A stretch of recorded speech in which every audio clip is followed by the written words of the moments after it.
Hello दोस्तों, आपका स्वागत है सक्सेस नोट्स क्लास में। आज अपन पढ़ेंगे संविधान के सारे अनुच्छेद, जो मैं आपको एक से लगा के 395 अनुच्छेद आपको शानदार तरीके से आपको समझाऊंगा, जिससे आपको हाथ हाथ याद भी हो जाएंगे, जिससे आपका एग्जाम हॉल में एक भी क्वेश्चन गलत नहीं होगा और आप साथ साथ में नोट्स भी बना सकते हो, जिससे आपकी तैयारी और भी ज्यादा मजबूत हो जाएगी। सिर्फ आपसे एक ही रिक्वेस्ट है, इस चैनल को जरूर से जरूर सब्सक्राइब कर देना और प्लीज ये वीडियो 10 लोगों के साथ जरूर से जरूर शेयर कर देना। अब चलते हैं अपने क्लास की ओर। सबसे पहले देखते हैं भारतीय संविधान। भारतीय संविधान की दो डेट ज्यादातर बच्चों को परेशान करती है, एक 26 नवंबर 1949 और एक 26 जनवरी 1950। इसमें क्या क्या हुआ था, ये बच्चों को ज्यादातर परेशान करती है। पहले ये अपन क्लियर कर देते हैं। पहले देखते हैं 26 नवंबर 1949 को। इसमें संविधान को ग्रहण किया गया था, अंगीकार किया गया था, स्वीकारा गया था, अपनाया गया था, निर्माण पूरा किया गया था, वह आंशिक रूप से लागू किया गया था। कब? 26 नवंबर 1949 को किया गया था। अब देखते हैं 26 जनवरी 1950 को। इसमें संविधान को पूरे देश में लागू किया गया था। ठीक है ना। यदि आपसे ऐसा पूछा जाए कि संविधान दिवस कब मनाया जाता है, वो मनाया जाता है 26 नवंबर को मनाया जाता है। ये भी आप क्लियर कर दो, ठीक है ना। अब देखते हैं मूल संविधान व वर्तमान संविधान में क्या क्या चेंजिंग हुए, क्या क्या परिवर्तन हुए, मैं आपको वो बताना चाह रहा हूँ। पहले देखते हैं अनुच्छेद। मूल संविधान में कुल अपने अनुच्छेद से 395 अनुच्छेद है और वर्तमान में है 395 ही है, इससे ज्यादा नहीं हुए। यदि कोई बच्चा ऐसा सोच रहा है कि 400 हो गए, 450 हो गए, 500 हो गए, ऐसा बिल्कुल नहीं हुआ है। ये भी आप क्लियर कर दो, ठीक है ना। अब देखते हैं भाग। भाग अपने मूल संविधान में थे 22 थे और लेकिन अपने वर्तमान में 22 ही है। लेकिन अनुसूचियां मूल संविधान में कुल 8 थी, लेकिन वर्तमान में कुल 12 हो गई, यानी कि 4 प्लस हो गई है, ठीक है ना। अब मैं आपको पढ़ाऊंगा 395 अनुच्छेद बताऊंगा, जो मैं आपको भाग के थ्रू आपको एक एक बारीकी से आपको बताऊंगा। सबसे पहले देखते हैं पहला भाग, संघ एवं राज्य का क्षेत्र। इसमें अपने अनुच्छेद 1 से लगाकर 4 तक दिए गए हैं। पहला अनुच्छेद, इसमें संघ और उनके राज्यों के नाम दिए गए हैं। भारत में कुल 28 राज्य है, वह अपने 8 केंद्र शासित प्रदेश है। इनके सारों के नाम अपने पहले अनुच्छेद में दिए गए हैं। दूसरा अनुच्छेद, नए राज्यों की स्थापना का प्रावधान दिया गया है। यदि कोई राज्य अगर भारत में नया राज्य बनना चाह रहा है तो इसका सारा प्रावधान अपने दूसरे अनुच्छेद में दिया गया है। आजादी के बाद में सिक्किम राज्य बना था, गोवा राज्य बना था, इसके सारे वो प्रावधान अपने दूसरे अनुच्छेद में मिलते हैं। तीसरा अनुच्छेद में राज्यों की सीमा और नाम में परिवर्तन का प्रावधान दिया गया है। यदि कोई राज्य अपनी सीमा कम करना चाह रहा है या ज्यादा करना चाह रहा है या नाम में परिवर्तन करना चाह रहा है तो सारा वह प्रावधान अपने तीसरे अनुच्छेद में मिलता है। चौथा अनुच्छेद में पहला, दूसरा, तीसरे अनुच्छेद में किसी भी प्रकार का संशोधन किया जाएगा वह संसद के बहुमत के आधार पर किया जाएगा। और याद करना, बहुमत हमेशा 3/4 भाग से होता है, ठीक है ना। ये हो गया आपका पहला भाग हो गया। अब चलते हैं दूसरे भाग की ओर। अब देखते हैं भाग 2। इसमें नागरिकता दी गई है। यह अपने अनुच्छेद 5 से 11 तक दिए गए हैं। अब देखते हैं 5वां अनुच्छेद। इसमें संविधान की शुरुआत से नागरिकता का प्रावधान दिया गया है। छठा अनुच्छेद, पाकिस्तान से भारत आने वाले व्यक्तियों की नागरिकता दी गई है। यदि कोई पाकिस्तान से भारत में आके इनका मूल निवासी बनना चाह रहा है तो उनके सारे नियम कायदे अपने छठे अनुच्छेद में मिलते हैं। यदि कोई पाकिस्तान से आया है, वो भारत में कम से कम 7 वर्ष से यहाँ से रहवास कर रहा है तो उनको नागरिकता मिल जाएगी। ऐसा कुछ नियम कायदे वगैरह अपने छठे अनुच्छेद में मिलते हैं। 7वां अनुच्छेद, भारत से पाकिस्तान जाने वाले की नागरिकता का प्रावधान दिया गया है। यदि कोई भारत का रहवासी है और पाकिस्तान में जाकर रहवास करता है तो भारत की नागरिकता समाप्त हो जाएगी। यदि वो कम से कम 10 साल तक रहेगा तब उसकी नागरिकता समाप्त हो जाएगी, ठीक है ना।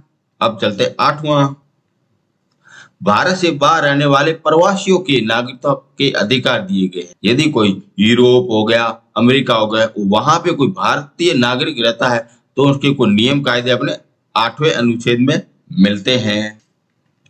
9वां अनुच्छेद, विदेशी नागरिकता लेने पर भारत की नागरिकता में विचलित का प्रावधान दिया गया है। यदि कोई भारत का नागरिक है और विदेश की नागरिकता लेता है तो उसके नियम कायदे अपने 9वें अनुच्छेद में मिलते हैं। 10वां अनुच्छेद, नागरिकता के अधिकार दिए गए। 11वां अनुच्छेद, संसद के द्वारा नागरिकता का अधिकार में कानून का प्रावधान दिया गया है। ये अपने 11वें अनुच्छेद में दिया गया है। ये हो गया आपका भाग 2 नंबर हो गया। अब चलते हैं तीसरे की ओर। भाग 3, मौलिक अधिकार। अनुच्छेद 12 से 35 तक दिए गए हैं। 12वां अनुच्छेद, राज्य की परिभाषा दी गई है। अनुच्छेद 13, मौलिक अधिकार पर नियंत्रण करने की विधियां दी गई है। पहले मैं आपको बता देता हूं, मौलिक अधिकार वर्तमान में 6 है, लेकिन मूल रूप से ये 7 से। लेकिन एक संपत्ति का अधिकार हटा दिया गया था, वो 44वां संविधान संशोधन के तहत हटा दिया गया था। अब अपन पढ़ेंगे 6 मौलिक अधिकार, एक एक करके पढ़ेंगे। सबसे पहले पढ़ते हैं समानता का अधिकार। ये अनुच्छेद 14 से 18 तक दिए गए हैं। अनुच्छेद 14, कानून की समानता दी गई है। किसी भी व्यक्ति से कानून के संबंध में भेदभाव नहीं किया जाएगा। ये 14 अनुच्छेद में लिखा गया है। अनुच्छेद 15, धर्म, जाति, लिंग, जन्म स्थान के आदि के आधार पर समानता का अधिकार है। किसी भी व्यक्ति से किसी भी प्रकार का भेदभाव नहीं किया जाएगा, धर्म, जाति, लिंग, जन्म के आधार पर। 16 अनुच्छेद, लोक नियोजन के अवसरों में सभी को समानता का अधिकार दिया जाएगा। लोक नियोजन, सरकारी नौकरी पर किसी भी प्रकार से भेदभाव नहीं किया जाएगा। लेकिन आप सोच रहे होंगे कि आरक्षण इसके सब टाइटल है, जो लिखा हुआ 16A में लिखा हुआ है कि आरक्षण के हिसाब से बांटा दिया जाएगा। अनुच्छेद 17, अस्पृश्यता का अंत दिया गया है, यानी कि किसी भी व्यक्ति में भेदभाव, छुआछूत नहीं की जाएगी। अनुच्छेद 18, उपाधियों का अंत किया गया है। किसी भी महाराजा, राजा की उपाधि नहीं लगाएगा, ये इसका अंत दिया गया अनुच्छेद 18 में दिया गया है। स्वतंत्रता का अधिकार, अनुच्छेद 19 से 22 तक दिया गया है। अनुच्छेद 19, बोलने और अभिव्यक्ति की आजादी दी गई है। अब मैं आपको बताऊंगा 19A में क्या है। 19A अनुच्छेद, बोलने की स्वतंत्रता और अभिव्यक्ति की स्वतंत्रता दी गई है, 19A में दी गई है। आप जो भी ये प्रेस मीडिया जो भी बयान को देते हैं, ये सारे को 19A के तहत देते हैं। 19B, शांतिपूर्ण बिना हथियार के कहीं पर भी इकट्ठा हो सकते हैं, ये अधिकार दिया गया 19B में दिया गया है। 19C, संगठन और संघ बनाने की स्वतंत्रता दी गई है। आप देख रहे हो RSS देख रहे हो, भीम सैनिक देख रहे हो, ये सारे 19C के तहत होता है। 19D, देश के किसी भी भाग में आने जाने की स्वतंत्रता दी गई है। आप कहीं पे भी जाते हो, घूमने जाते हो, जम्मू जाते हो, गोवा जाते हो, कहीं पे भी जाते हो, ये सारे स्वतंत्रता दी गई है, 19D के तहत दी गई है। 19E, देश के किसी भी भाग में रहने की स्वतंत्रता दी गई है, 19E में दी गई है। 19F, ये अभी वर्तमान में खाली है, लेकिन यहाँ पे था संपत्ति का अधिकार था, लेकिन इसको हटा दिया गया है। 19G, देश के किसी भी भाग में व्यापार करने की स्वतंत्रता दी गई है, 19G में दी गई है। आप कहीं पे भी जाके एक बार व्यापार कर सकते हो 19G के तहत। ये अपने व्यक्ति को स्वतंत्रता कुछ दी गई है। ये हो गया 19 अनुच्छेद हो गया। अनुच्छेद 20, अपराधियों के दोष सिद्ध के संबंध में संरक्षण दिया गया है, अनुच्छेद 20 में दिया गया है। अनुच्छेद 21, प्राण और देही स्वतंत्रता का अधिकार, यानी जीने का अधिकार अनुच्छेद 21 में दिया गया है और ये जापान से लिया गया है। ये भी याद करना, जापान से लिया गया जीने का अधिकार। अनुच्छेद 21A शिक्षा का अधिकार, ये 46वां संविधान संशोधन के तहत जोड़ा गया था। 21A जोड़ा गया था, शिक्षा का अधिकार।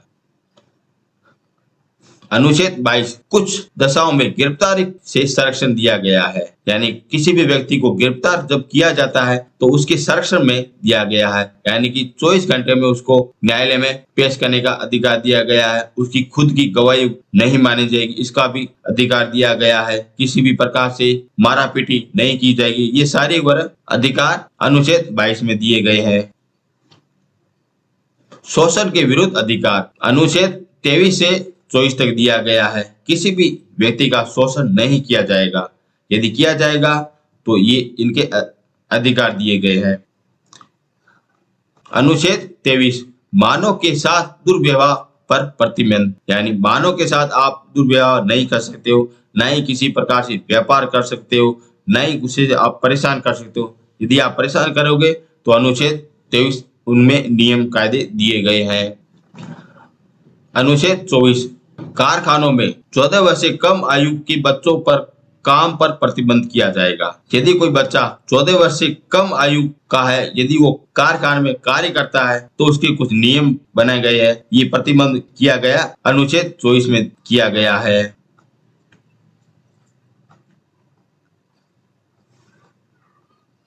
धार्मिक स्वतंत्रता का अधिकार अनुच्छेद 25 से 28 तक दिए गए हैं।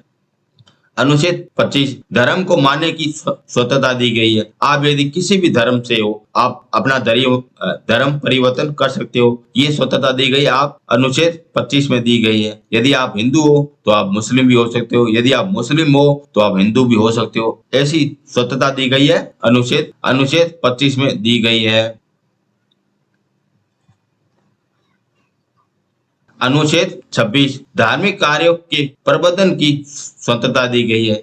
यदि आप धार्मिक कार्य किसी भी प्रकार से कर रहे हो तो उसको स्वतंत्रता दी गई है। आप देख सकते हो मंदिरों में डीजे वगैरह बजाते हैं, ये सारी स्वतंत्रता अनुच्छेद 26 के तहत मिलती है। दरगाहों में जो बड़े बड़े माइक भी लगते हैं उसकी छूट दी गई है, अनुच्छेद 26 में दी गई है। ये सारी छूटें अनुच्छेद 26 में दी गई है। अनुच्छेद 27 धर्म पर टैक्स संबंधित स्वतंत्रता दी गई है। यदि आप पर कोई भी सरकार धर्म पर किसी भी प्रकार से टैक्स नहीं लगा सकते, ये अनुच्छेद 27 कहता है। अनुच्छेद 28 सरकारी शिक्षण संस्थानों में धार्मिक शिक्षा नहीं दी जाएगी। आप धर्म का प्रचार नहीं कर सकते हो, ये कहा गया है 28 अनुच्छेद में कहा गया है। अब देखते हैं संस्कृति और शिक्षा संबंधित अधिकार अनुच्छेद 29 से 30 तक दिया गया है। 29 अनुच्छेद अल्पसंख्यक वर्गों को उनकी भाषा, लिपि, संस्कृति को संरक्षण रखने का अधिकार दिया गया है। ये कहता है अनुच्छेद 29 कहता है। अनुच्छेद 30 अल्पसंख्यक वर्गों को शिक्षण संस्थानों में प्रचार करने का अधिकार दिया गया है। आप देख रहे हो मुस्लिम धर्म में शिक्षा को प्रचार करने के लिए मदरसा का निर्माण किया जाता है, वहां पे अपने धर्म का प्रचार किया जाता है। ये स्वतंत्रता देता है अनुच्छेद 30 देता है। इसी कारण से वो अपने वर्ग धर्म का प्रचार करते हैं। ये छूट मिलती है अनुच्छेद 30 के तहत मिलती है।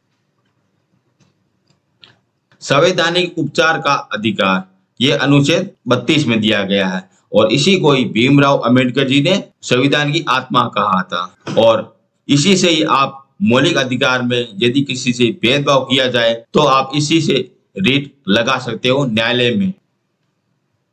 अनुच्छेद 23 में रीट संबंधित प्रावधान दिया गया है। ये रीट कुल 5 प्रकार की होती है। यदि आपका मौलिक अधिकार में हनन किया जाता है तो आप ये 5 प्रकार से रीट लगा सकते हो। ये आपने अनुच्छेद 32 कहता है। अनुच्छेद 33 मौलिक अधिकार को लागू करने में संसद की शक्ति दी गई है। यदि मौलिक अधिकार में किसी भी प्रकार का परिवर्तन किया जाएगा तो ये शक्ति संसद को दी गई है। संसद होता है राष्ट्रपति, लोकसभा व राज्यसभा के द्वारा निर्माण होता है। अनुच्छेद 34 शिक्षण क्षेत्र या कानून के संबंध में मौलिक अधिकार पर प्रतिबंध दिया गया है। ये कहता है अनुच्छेद 34 कहता है। अनुच्छेद 35 मौलिक अधिकार लागू करने के संबंध में प्रावधान दिया गया है। ये अनुच्छेद 35 कहता है। ये हो गया आपका भाग 3 हो गया। अब चलते हैं भाग 4 की ओर। भाग 4 नीति निर्देशक तत्व अनुच्छेद 36 से 52 तक दिए गए हैं। अनुच्छेद 36 राज्य की परिभाषा दी गई है। अनुच्छेद 36 वाद योग्य नहीं है, यानी कि आप नीति निर्देश तत्व को लेकर न्यायालय में वाद नहीं कर सकते, लेकिन मूल अधिकार में आप वाद कर सकते हो। अनुच्छेद 38 राज्य लोक कल्याण में वृद्धि की व्यवस्था करेगा, यानी कि राज्य सरकार है जो लोक कल्याण में वृद्धि करने की व्यवस्था दी गई है। ये कहता है अनुच्छेद 38 कहता है। अनुच्छेद 39 समान कार्य के लिए समान वेतन, समान न्याय और निःशुल्क विधि सहायता दी जाएगी, राज्य सरकार के द्वारा दी जाएगी। ये कहता है अनुच्छेद 39 कहता है। अनुच्छेद 40 पंचायती राज्य के गठन का प्रावधान दिया गया है। अनुच्छेद 40 में दिया गया है। अनुच्छेद 41 कुछ परिस्थितियों में सभी नागरिकों को काम, शिक्षा और लोक सहायता पाने का अधिकार होगा। अनुच्छेद 42 न्याय संगत और मानव उचित दशा तथा प्रस्तुति सहायता का प्रावधान दिया गया है। अनुच्छेद 42 में दिया गया है। अनुच्छेद 43 मजदूरी और कुटीर उद्योग को प्रोत्साहन दिया जाएगा। ये कहता है अनुच्छेद 43 कहता है। अनुच्छेद 44 समान नागरिक संहिता लागू करने का प्रावधान दिया गया है, यानी कि सभी नागरिक एक जैसे यूनिफॉर्म का प्रयोग करेंगे। आपने देखा होगा कि आप स्कूलों में, ऑफिसों में एक जैसी ड्रेस होती है, वो अपने समान नागरिकता संहिता के थ्रू होती है। अनुच्छेद 45 अनिवार्य शिक्षा का प्रावधान दिया गया है, सभी को शिक्षा का अवसर दिया जाएगा। ये अनुच्छेद 45 कहता है। अनुच्छेद 46 ST/ST को आर्थिक हित दिया जाएगा। अनुच्छेद 47 लोक स्वास्थ्य में सुधार का कर्तव्य किया जाएगा। ये किया जाएगा राज्य सरकार के द्वारा किया जाएगा। ये कहता है अनुच्छेद 47 कहता है। अनुच्छेद 48 पशुपालन और कृषि का प्रावधान दिया गया है। अनुच्छेद 48A पर्यावरण और वन्य जीव का संरक्षण किया जाएगा।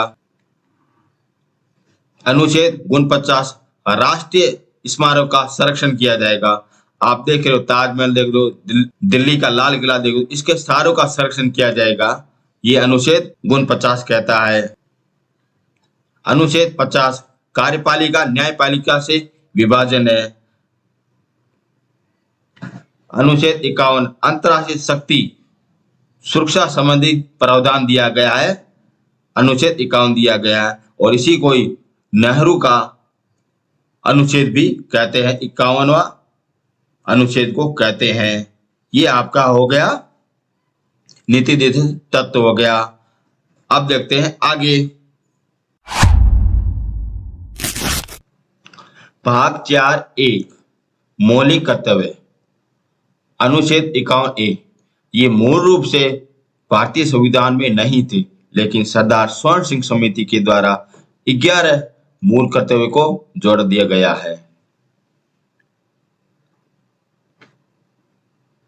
भाग 5 संघ अनुच्छेद 52 से 151 के बीच में है। इसमें राष्ट्रपति, उपराष्ट्रपति, लोकसभा, राज्यसभा, संसद, उच्च न्यायालय, हाई कोर्ट न्यायालय, ये सारे संघ के भाग है।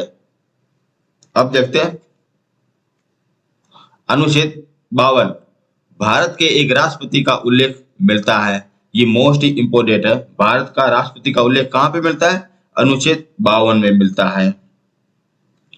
अनुच्छेद 53 संघ की कार्यपालिका शक्ति राष्ट्रपति के निहित होगी, ऐसा कहता है अनुच्छेद 53 कहता है।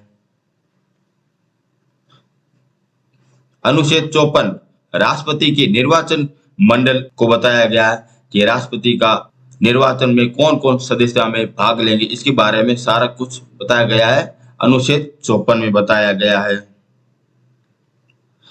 अनुच्छेद 55 राष्ट्रपति के निर्वाचन संबंधित प्रक्रिया बताई गई है कि राष्ट्रपति का निर्वाचन किस पद्धति के द्वारा होगा, ये सारा कुछ बताया गया है अनुच्छेद 55 में। अनुच्छेद 56 राष्ट्रपति का कार्यकाल बताया गया है कि राष्ट्रपति का कार्यकाल कितना होगा। वैसे राष्ट्रपति का कार्यकाल 5 वर्ष का होता है। अनुच्छेद 57 राष्ट्रपति का पुनः निर्वाचन किया जाएगा। अनुच्छेद 58 राष्ट्रपति की योग्यता क्या क्या होगी कि भारत का नागरिक होना चाहिए, किसी भी प्रकार से दिवालिया नहीं होना चाहिए, लेकिन इसकी पढ़ा लिखा होना कोई भी जरूर नहीं है, ऐसा कुछ भी नहीं लिखा गया है। अनुच्छेद 59 राष्ट्रपति की पद की शर्तें होती है कि वो किसी भी सदन का सदस्य नहीं हो सकता। अनुच्छेद 60 राष्ट्रपति के द्वारा शपथ, राष्ट्रपति को शपथ मुख्य न्यायाधीश दिलाता है, उसके बारे में ये उल्लेख मिलता है।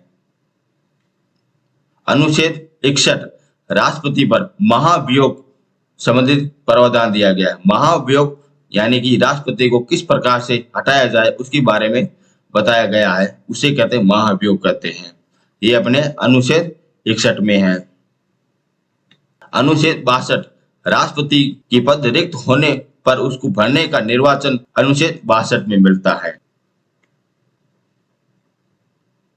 अनुच्छेद 63 उपराष्ट्रपति के पद का उल्लेख मिलता है। याद रखना ये भी बड़ा इंपोर्टेंट है। उपराष्ट्रपति के पद का उल्लेख कहां पे मिलता है? 63 में मिलता है। और राष्ट्रपति का उल्लेख मिलता है 52 में मिलता है।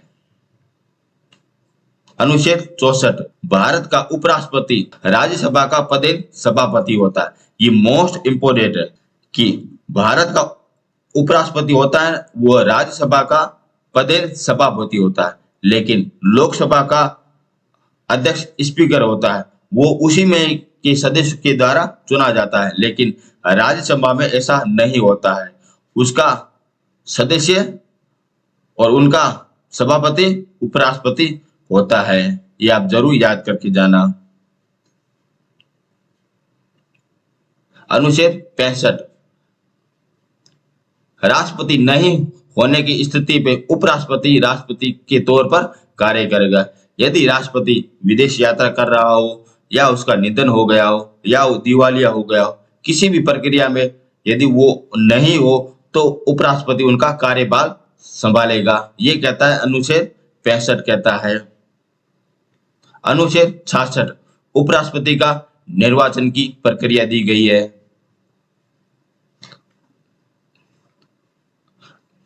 अनुच्छेद 67 उपराष्ट्रपति का कार्यकाल का उल्लेख मिलता है कि उपराष्ट्रपति का कितना कार्यकाल होगा।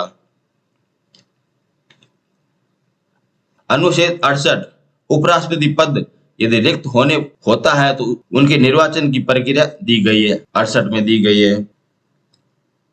अनुच्छेद 69 उपराष्ट्रपति की शर्तें का उल्लेख मिलता है।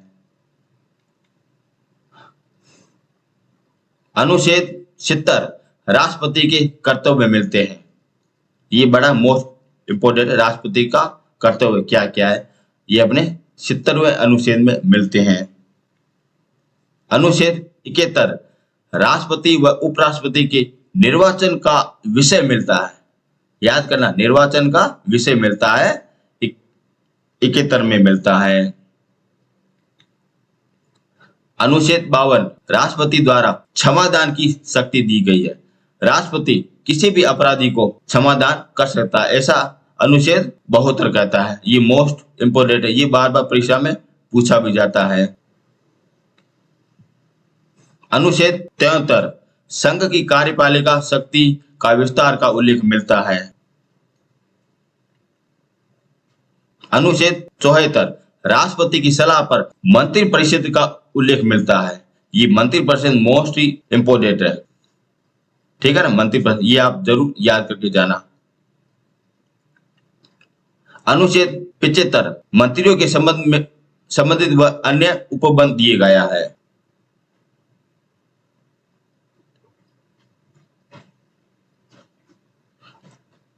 अनुच्छेद 76, भारत के महान्यायवादी का उल्लेख मिलता है। यह भी बड़ा ही इंपोर्टेंट है, महान्यायवादी, ये संघ का ये वकील होता है, महान्यायवादी होता है। अनुच्छेद 66, भारत सरकार के कार्य का संचालन संबंधित उल्लेख मिलता है कि भारत सरकार किस प्रकार से कार्य करेगी, इनका सारा उल्लेख अनुच्छेद 77 में मिलता है।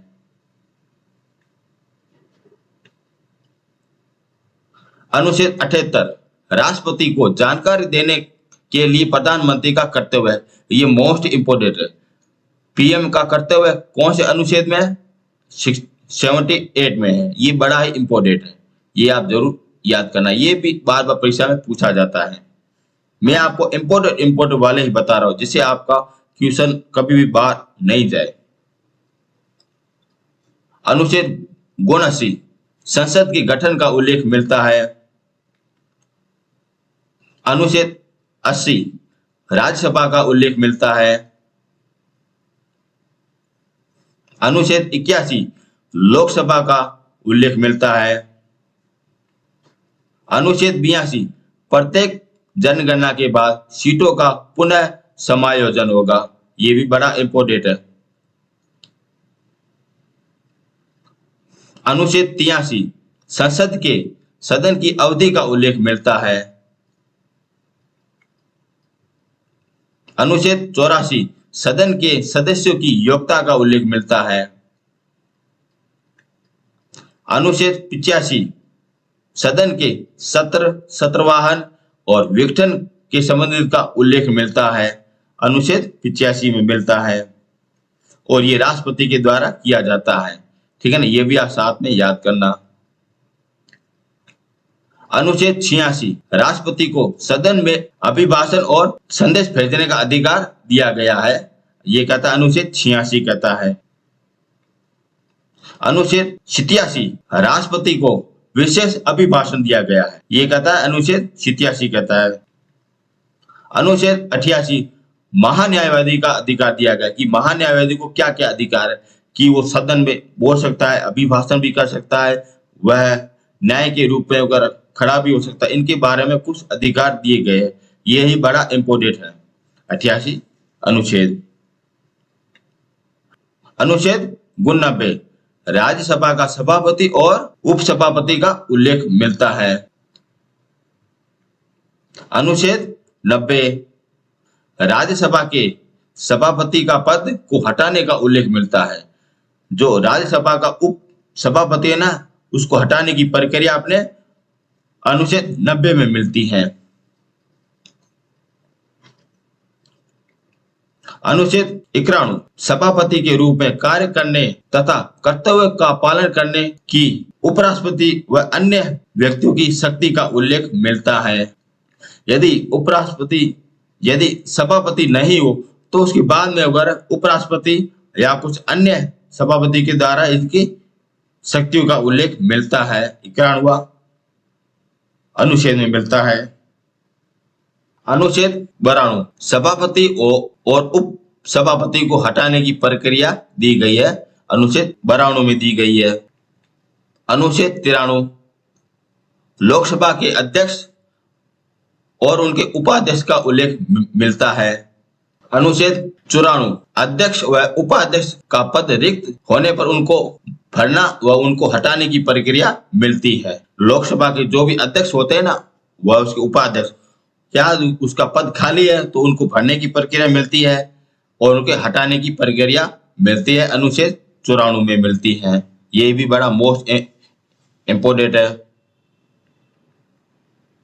अनुच्छेद 95 लोकसभा के अध्यक्ष व उपाध्यक्ष के कार्य व कर्तव्य और शक्तियों का उल्लेख अनुच्छेद 95 में मिलता है। अनुच्छेद 96 जब अध्यक्ष व उपाध्यक्ष को हटाने की प्रक्रिया मिलती है। अनुच्छेद 97 राज्यसभा का सभापति व उपसभापति, लोकसभा का अध्यक्ष व उपाध्यक्ष, इनके वेतन भत्तन का उल्लेख अनुच्छेद 57 में मिलता है।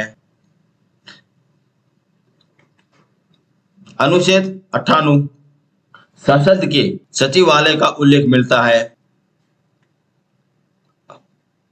अनुच्छेद 99 संसद के सदस्यों के द्वारा शपथ का उल्लेख मिलता है।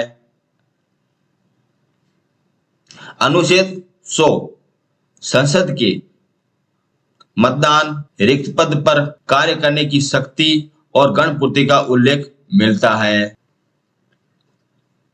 अनुच्छेद 101 संसद में रिक्त पद का उल्लेख मिलता है। ये मिलता है अनुच्छेद 101 में मिलता है। 102 अनुच्छेद संसद के सदस्यों की योग्यता का उल्लेख मिलता है। ये मिलता है अपने 102 के तहत के मिलता है। अनुच्छेद 105 संसद के सदस्यों की शक्ति और विशेष अधिकार दिया गया है। अनुच्छेद 106 सदस्यों के वेतन भत्ते का उल्लेख मिलता है। अनुच्छेद 108 दोनों सदनों की संयुक्त बैठक का उल्लेख मिलता है। ये बड़ा ही इंपॉर्टेंट है, संयुक्त बैठक, ये आप जरूर याद करके जाना। 108 अनुच्छेद ये बड़ा ही इंपॉर्टेंट है। अनुच्छेद 109 ये धन विधायक के संबंध में विशेष प्रक्रिया दी गई है, 1909 में दी गई है। 110 ये धन विधायक की परिभाषा दी गई है 110 में। 111 विधायकों की अनुमति दी गई है। ये अनुमति अपने राष्ट्रपति के द्वारा दी जाती है। जब ये राष्ट्रपति जब सिग्नेचर करता है तब भी ये अपने राष्ट्रपति की शक्ति है। 112 वार्षिक वित्तीय वितरण यानी बजट का उल्लेख मिलता है। अनुच्छेद 113 संसद के प्राकलन के संबंध में प्रक्रिया मिलती है। अनुच्छेद 114 विधायिका का उल्लेख मिलता है। अनुच्छेद 120 सदन में प्रयोग की जाने वाली भाषा का प्रयोग मिलता है। मैं आपको मोस्ट इम्पोर्टेंट ही अनुच्छेद बता रहा हूं। आपको जो आपकी परीक्षा में आएंगे वही मैं आपको बता रहा हूं। ऐसे तो अनुच्छेद बहुत ज्यादा है, लेकिन मैं आपको वही करा रहा हूं जो आपके लिए परीक्षा एग्जाम के लिए आपके मोस्ट इम्पोर्टेंट है। यदि आप इस चैनल में पहली बार आए हो तो चैनल को जरूर से जरूर सब्सक्राइब कर देना और प्लीज ये वीडियो 10 लोगों के साथ जरूर शेयर कर देना। अनुच्छेद 122 न्यायालय के द्वारा सदन की कार्यवाही की जांच नहीं की जाएगी। जो अपने सदन में किसी भी प्रकार की कार्यवाही होती उसकी न्यायालय के द्वारा जांच नहीं की जाएगी, ऐसा संविधान में लिखा गया है और ये अनुच्छेद 122 कहता है। अनुच्छेद 123 ये अध्यादेश की शक्ति दी गई और अध्यादेश राष्ट्रपति के द्वारा जारी होता है। अनुच्छेद 124 उच्च न्यायालय की स्थापना व उनके गठन का प्रावधान दिया गया है। अनुच्छेद 125 ये न्यायाधीशों के वेतन का उल्लेख मिलता है। अनुच्छेद 126 मुख्य न्यायाधीशों की नियुक्ति का उल्लेख मिलता है। अनुच्छेद 127 अन्य न्यायाधीशों की नियुक्ति के बारे में मिलता है। जो सर्वोच्च मुख्य न्यायाधीश होता है उसके नीचे जो अंडर में होते हैं ना अन्य न्यायाधीश, उनके नियुक्ति का उल्लेख मिलता है। 128 सेवानिवृत्ति न्यायाधीशों की के संबंध में इनका उल्लेख मिलता है।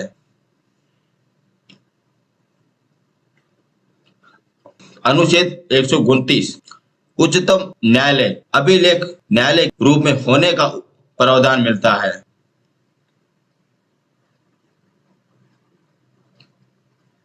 अनुच्छेद 130 उच्चतम न्यायालय के आरंभिक अधिकार मिलता है। अनुच्छेद 37 उच्चतम न्यायालय के द्वारा पुनः विलोपन का अधिकार दिया गया है। ये बड़ा मोस्ट इंपोर्टेंट है 137 अनुच्छेद।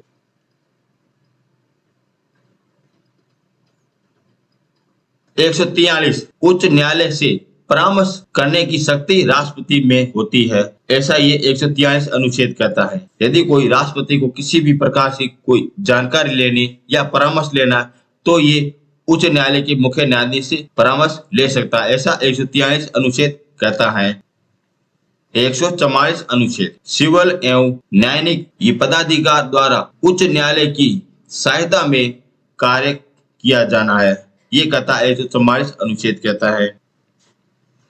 अनुच्छेद 148 भारत के नियंत्रण महालेखा परिषद यानी एजीजी का उल्लेख मिलता है। अनुच्छेद 149 ये नियंत्रण महालेखा परिषद के कर्तव्य और उनकी शक्ति का प्रावधान मिलता है। अनुच्छेद 50 संघ के और राज्य के लेखाओं का प्रारूप मिलता है 150 अनुच्छेद में। और अनुच्छेद 151 ये प्रतिवेदन मिलता है। ये भी बड़ा इंपोर्टेंट प्रतिवेदन रिपोर्ट को कहते हैं, रिपोर्ट को कहते हैं। ये आपका संघ भाग हो गया है, यानी कि 5वां भाग आपका हो गया। अब देखते हैं 6ठा भाग। भाग 6 राज्य अनुच्छेद 152 से 237 तक है। इसमें राज्यपाल, मुख्यमंत्री की मंत्रिपरिषद, विधानसभा और विधान परिषद का उल्लेख मिलता है। अनुच्छेद 152 राज्य की परिभाषा का उल्लेख मिलता है। अनुच्छेद 153 राज्यपाल का उल्लेख मिलता है। अनुच्छेद 154 राज्य की कार्यपालिका शक्ति राज्यपाल में निहित होगी। अनुच्छेद 155 राज्यपाल की नियुक्ति।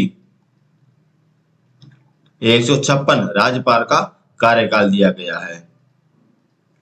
157 राज्यपाल की क्या क्या योग्यता होगी उसके बारे में बताया गया है 157 में। 158 राज्यपाल की शर्तें दी गई है, पद की क्या क्या शर्तें होनी चाहिए।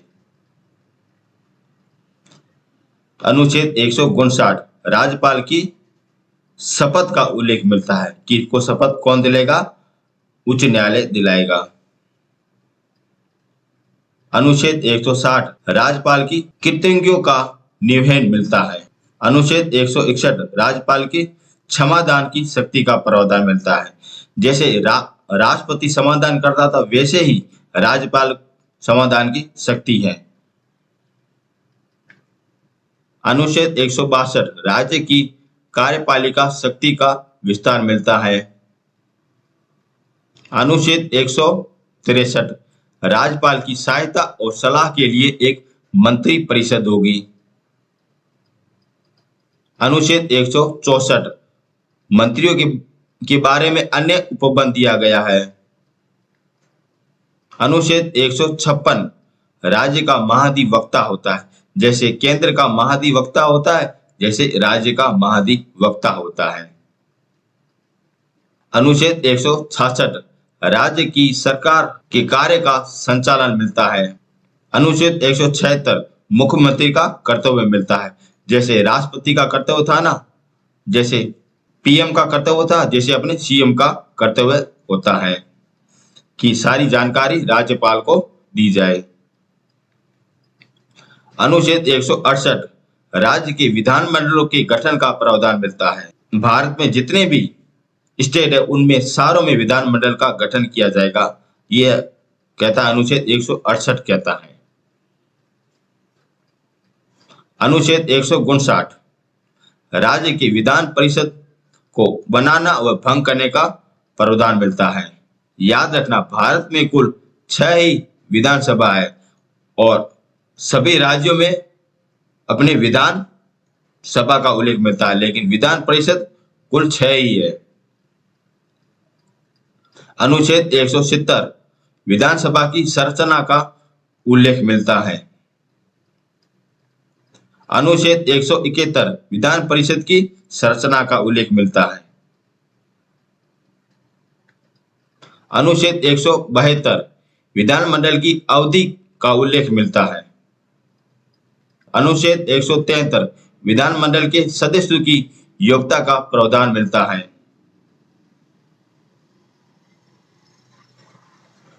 अनुच्छेद 174 विधानमंडल के सत्र, संत्रवाहन और विघटन का प्रावधान मिलता है। यह अपने राज्यपाल के द्वारा किया जाता है। जैसे ही राष्ट्रपति करता है वैसे ही राज्यपाल का कार्य होता है।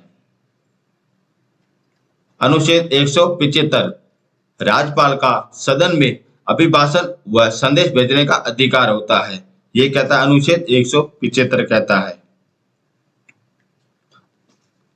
अनुच्छेद 176 राज्यपाल का विशेष अभिभाषण दिया गया है। यह अपने 176 अनुच्छेद में है। अनुच्छेद 177 महाधिवक्ता का अधिकार दिया गया कि ये विधानसभा में बोल सकता है, कि ये संयुक्त अधिवेशन में भाग भी ले सकता है। ऐसे ऐसे अधिकार 177 अनुच्छेद में मिलता है। 178 विधानसभा के अध्यक्ष व उपाध्यक्ष का उल्लेख मिलता है।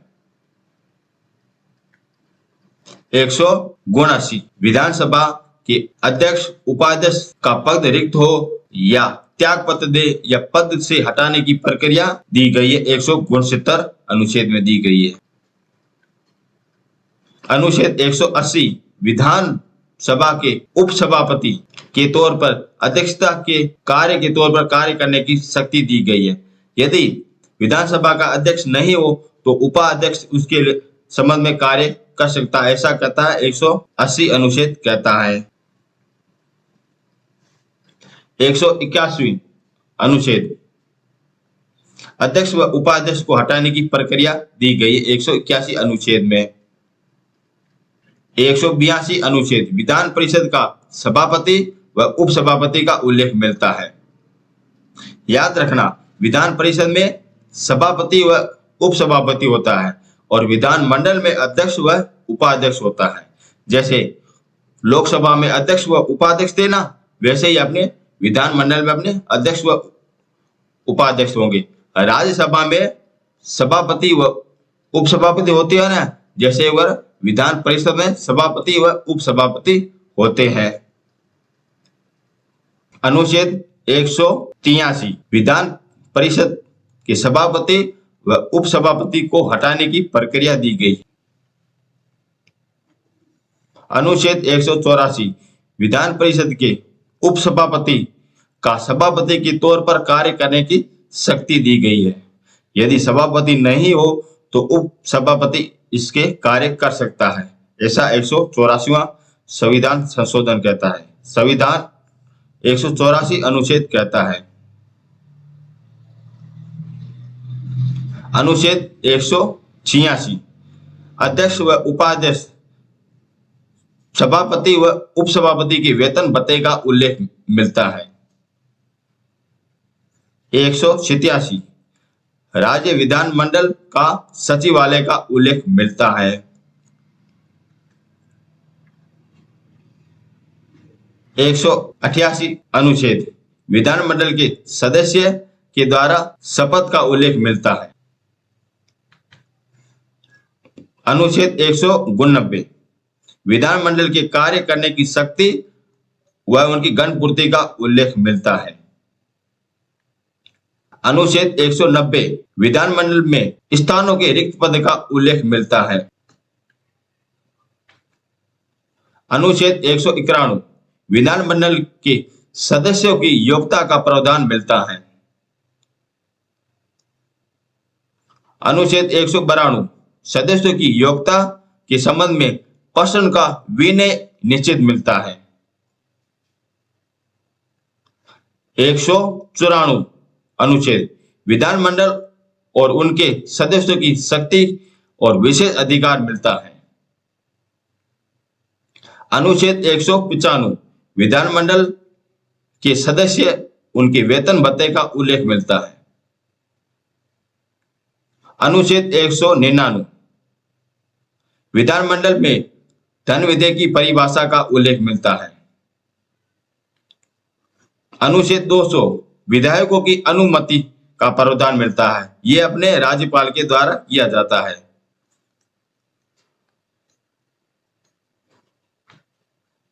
अनुच्छेद 201 विचारों के लिए आरक्षित अधिवेशन का उल्लेख मिलता है।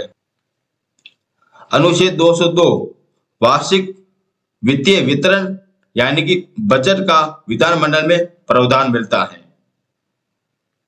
अनुच्छेद 203 विधानमंडल के प्राकलन के संबंध में प्रक्रिया का उल्लेख मिलता है।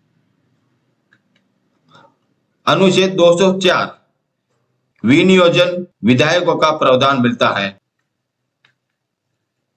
अनुच्छेद 207 वित्तीय विधायकों के बारे में विशेष उपलब्ध मिलता है। अनुच्छेद 213 राज्यपाल की अध्यादेश शक्ति का प्रावधान मिलता है। अनुच्छेद 214 राज्य के लिए उचित न्यायालय का प्रावधान मिलता है। अनुच्छेद 215 उच्च न्यायालय का अभिलेख न्यायालय होगा। अनुच्छेद 216 उच्च न्यायालय के गठन का उल्लेख मिलता है।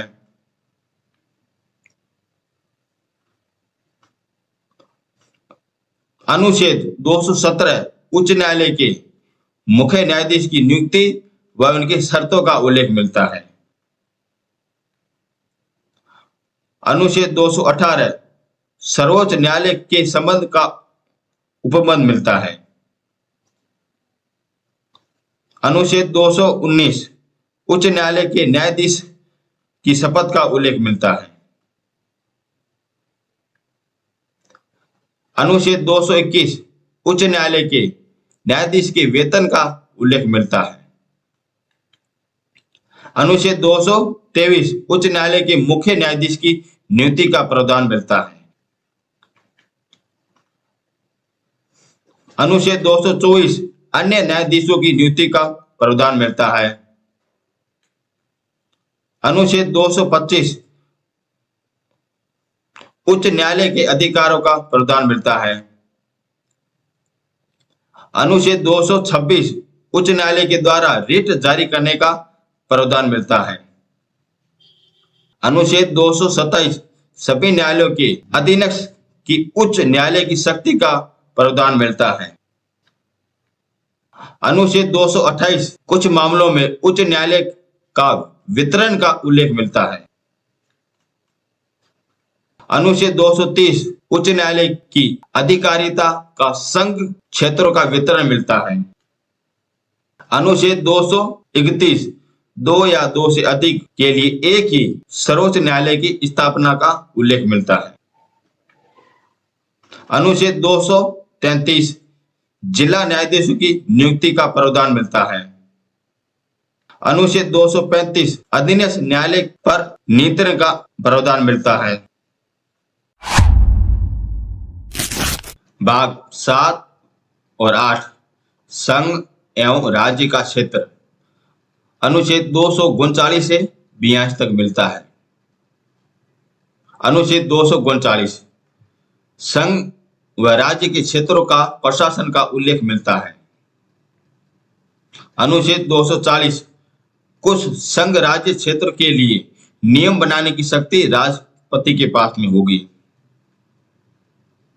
अनुच्छेद 241 संघ राज्य क्षेत्रों के लिए उच्च न्यायालय का प्रावधान दिया गया है।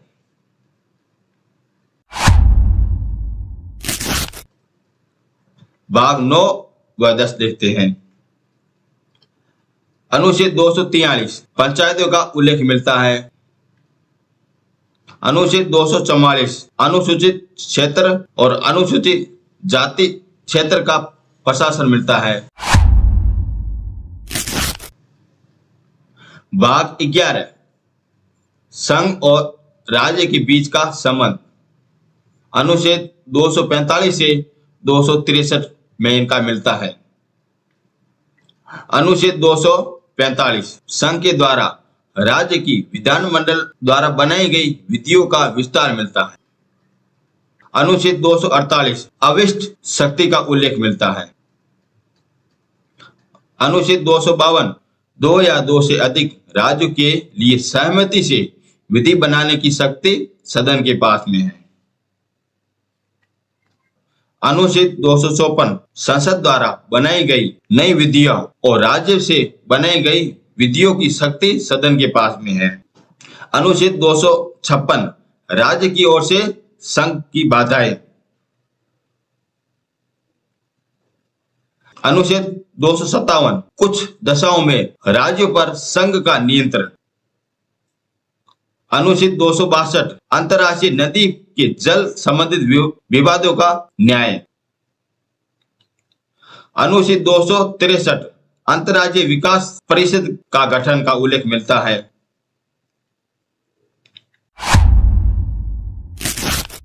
भाग 12 वित्त संपत्ति और वाद। अनुच्छेद 264 से 300A तक मिलता है। अनुच्छेद 266 भारत की उचित निधि का उल्लेख मिलता है। अनुच्छेद 267 आकस्मिक निधि का उल्लेख मिलता है। अनुच्छेद 275 कुछ राज्यों को संघ से अनुदान मिलता है। अनुच्छेद 276 व्यापार आजीविका और नियोजन पर कर लगाया जाएगा। अनुच्छेद 280 वित्त आयोग का उल्लेख मिलता है। अनुच्छेद 281 वित्त आयोग की सिफारिशें का उल्लेख मिलता है। अनुच्छेद 292 भारत सरकार द्वारा उधार लेना है। अनुच्छेद 293 राज्य सरकार द्वारा उधार लेना है। अनुच्छेद 298 व्यापार करने के अधिकार दिए गए हैं। अनुच्छेद 299 सुविधाएं दी गई है। अनुच्छेद 300A संपत्ति का अधिकार है। भाग 13 व 14 301 भारत देश में व्यापार वाणिज्य और समागम की स्वतंत्रता का उल्लेख मिलता है 301 में। अनुच्छेद 309 संघ या राज्य की सेवा करने वाले व्यक्तियों की भर्ती और सेवा का शर्तें दी गई का है। अनुच्छेद 312 अखिल भारतीय सेवा का उल्लेख मिलता है। अनुच्छेद 313 संक्रमणकालीन उपबंध का उल्लेख मिलता है। अनुच्छेद 315 संघ और राज्य के लिए लोक सेवा आयोग का उल्लेख मिलता है। अनुच्छेद 316 लोक सेवा आयोग के सदस्यों की नियुक्ति और अवधि का उल्लेख मिलता है। अनुच्छेद 323A प्रशासनिक कार्यों के लिए अधिकार मिलता है।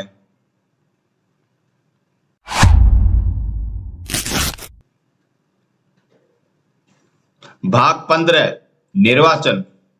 अनुच्छेद 324 से 329 तक। अनुच्छेद 324 चुनाव आयोग द्वारा नियंत्रण करने के लिए जिम्मेदारी होगी।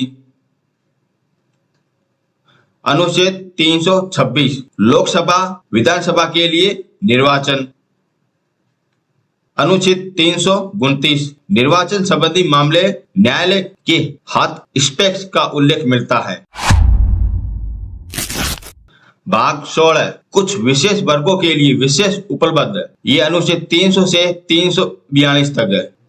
अनुच्छेद 330 लोकसभा में अनुसूचित जनजाति व जनजाति का आरक्षण मिलता है। अनुच्छेद 331 लोकसभा में भारतीय आंग्ल समुदाय का प्रतिनिधित्व मिलता है। यह भी वर्तमान में 104वां संविधान संशोधन के तहत ये हटा दिया गया है। अनुच्छेद 332 विधानसभा में अनुसूचित जनजाति और जनजाति के लिए आरक्षण का उल्लेख मिलता है। यहाँ पे 330 में लोकसभा में है और 332 में विधानसभा में एसटी एसटी का आरक्षण का उल्लेख मिलता है। 338 ए अनुसूचित जनजाति यानी कि एसटी के लिए राष्ट्रीय आयोग का उल्लेख मिलता है। अनुच्छेद 338 बी अन्य पिछड़ा वर्ग ओबीसी के लिए राष्ट्रीय आयोग का उल्लेख मिलता है।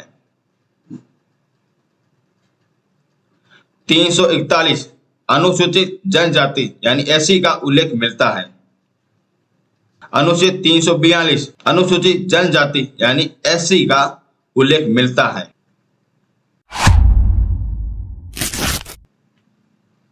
अब देखते हैं भाग 17 राज्य भाषा का उल्लेख। अनुच्छेद 343 से 351 के बीच में है। अनुच्छेद 343 संघ की राजभाषा का उल्लेख मिलता है। अनुच्छेद 344 राजभाषा के संबंध में आयोग संसद की समिति का विवरण मिलता है।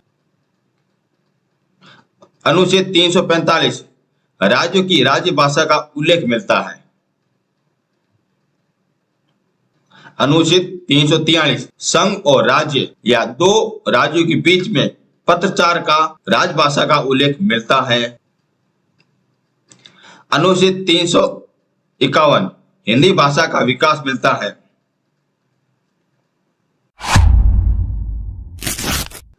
भाग 18 आपातकाल का उपबंध अनुच्छेद 352 से 360 के बीच में है। अनुच्छेद 352 आपातकाल की घोषणा का उल्लेख मिलता है। यह होता अपने राष्ट्र में होता है, राष्ट्रीय आपातकाल होता है 352। अनुच्छेद 353 आपातकाल की घोषणा का प्रभाव मिलता है। अनुच्छेद 356 राज्य में राष्ट्रपति शासन का उल्लेख मिलता है। अनुच्छेद 358 आपातकाल के दौरान उपमंडलों का निलंबन का उल्लेख मिलता है। अनुच्छेद 359 आपातकाल के दौरान भाग 3 पर निलंबन किया जाएगा। ये भाग 3 कौन है? मौलिक अधिकार है, इसमें अगर इसका निलंबन किया जा सकता है।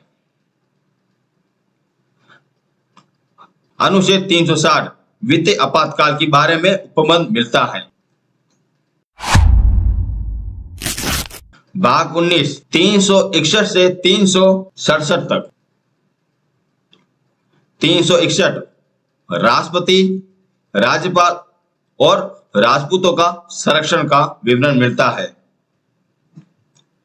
अनुच्छेद 364 महापतन और विमान क्षेत्रों के बारे में विशेष उपबंध मिलता है।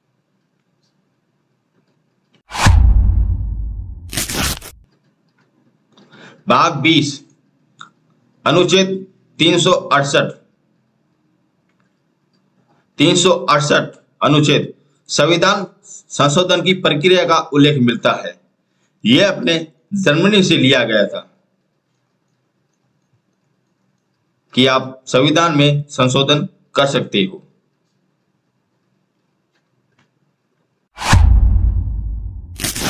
भाग 21 अनुच्छेद 369 से 392 और भाग 22 अनुच्छेद 393 से 395। अनुच्छेद 369 राज्य सूची के कुछ विषय के संबंध में संसद के कानून बनाने की शक्ति होगी। ये कहता है 369 कहता है कि राज्य सूची में कोई विशेष विषय पर संसद कानून बना सकता है, ऐसा कहता है 369 अनुच्छेद कहता है। 370 अनुच्छेद ये जम्मू कश्मीर से संबंधित अनुच्छेद है। अनुच्छेद 371 महाराष्ट्र व गुजरात के संबंध में विशेष अधिकार दिए गए हैं 371 अनुच्छेद के तहत। अनुच्छेद 376 उच्च न्यायालय के न्यायाधीशों के बारे में विशेष उपबल दिए गए हैं। अनुच्छेद 377 भारत के नियंत्रण महालेखा परिषद के बारे में विशेष अधिकार दिए गए हैं, वो है 377 में है। अनुच्छेद 378 लोक सेवा आयोग के बारे में उपबल दिया गया है। अनुच्छेद 393 संकलित नाम का वर्ण मिलता है। और आज का अंतिम अनुच्छेद और संविधान का अंतिम अनुच्छेद, अनुच्छेद 395 निरसन। ये हो गया आपका भारतीय संविधान के सारे अनुच्छेद हो गए। मैंने वही आपको बताए हैं जो आपके लिए एग्जाम के लिए जरूर फायदेमंद रहोगे। मैंने आपको अच्छे जो परीक्षा में आते हैं वही मैंने आपको अनुच्छेद मैंने आपको बताए हैं। यदि आपको ये वीडियो पसंद आया है तो चैनल को जरूर से जरूर सब्सक्राइब कर देना और प्लीज जरूर से जरूर 10 बच्चों को ये वीडियो जरूर शेयर करना। इसमें बहुत ही मेहनत लगी है, आप देख रहे हो हर चीज में मैंने आपको बताई है, आपके लिए जरूर फायदेमंद रहेगा। पीडीएफ चाहिए तो मैं आपको टेलीग्राम का लिंक दे दूंगा, वहां पे आप जाइए और आप डाउनलोड कर देना। और जरूर से जरूर इस वीडियो को जरूर शेयर करना और सब्सक्राइबर जरूर करना। Thank you so much. मैं आपको संविधान के सारे क्वेश्चन में आपको कराऊंगा। Best of luck.